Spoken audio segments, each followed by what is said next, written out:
Welcome to IBTV. వైరాలో సర్పంచ్ అభ్యర్థిగా బరిలో నిలుస్తున్న సిపిఐ నేత తమ్మిశెట్టి వెంకటేశ్వర్లు ప్రజలకు పలు హామీలిస్తున్నారు. 30 సంవత్సరాల రాజకీయ ప్రస్థానంలో ఎన్నో సేవలు చేశారని, పేద కుటుంబంలో పుట్టిన గల్లీ నాయకుడిగా ప్రజలకు అండగా నిలిచారని వివరించారు. చదువుకున్న యువతకి ఉపాధి కల్పించేందుకు ప్రత్యేకంగా కార్యక్రమాలు చేపడతారని, వారి పరిస్థితిని దృష్టిలో పెట్టుకుని సహాయం అందిస్తారన్నారు. పేద కుటుంబాలకు వైద్య సేవలు అందించడంలో భాగంగా ప్రతి వారం ఒకరోజు తమ్మిశెట్టి జనరల్ హాస్పిటల్ ద్వారా ఉచిత వైద్య సేవలు అందిస్తామని హామీ ఇచ్చారు. వైరాలో ఉన్న ఈ హాస్పిటల్ ఎప్పుడైనా ప్రజలకు అందుబాటులో ఉంటుందన్నారు.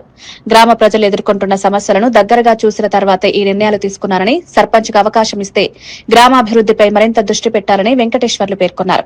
ఎక్కడ ఏడ పని ఉన్నా కానీ ఎంత దూరం అయినా మీకోసం వచ్చి చేసినా మళ్ళీ కూడా అంతే ఉంటాను, ఇంకా అంతకన్నా రెట్టింపు ఉత్సాహంతో పనిచేస్తానని నేను నా తరపున వచ్చి చిన్న ప్రజలకి పూర్తి హామీ ఇస్తున్నా.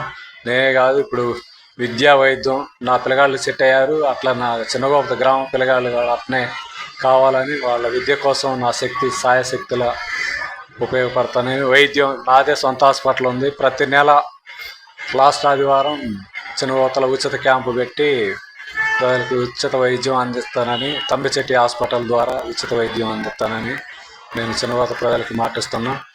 ఇంకా రైతు సమస్యల మీద నేను ఖమ్మం జిల్లా రైతు సంఘం కార్యదర్శిగా విరివిగా నేను రైతు సమస్యల మీద పోరాడుతూనే ఉంటా. ఇంకా నాకు ఇది మీరు ఓటు ద్వారా కొంత బలం ఇస్తే ఇంకా నా పోరాటానికి మీరు చేయూతనిచ్చిన వాళ్ళు అవుతారు.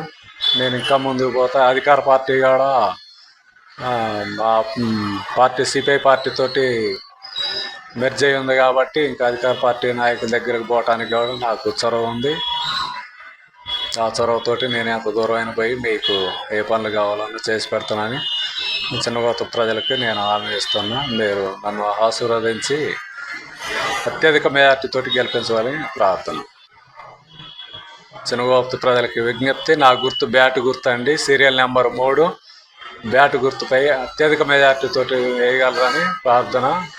నేను ఎల్లవేళలా మీకు అండగా ఉంటానని, మీకోసమే ప్రజల మధ్యలో ఉంటానని నేను మాటిస్తున్నాను.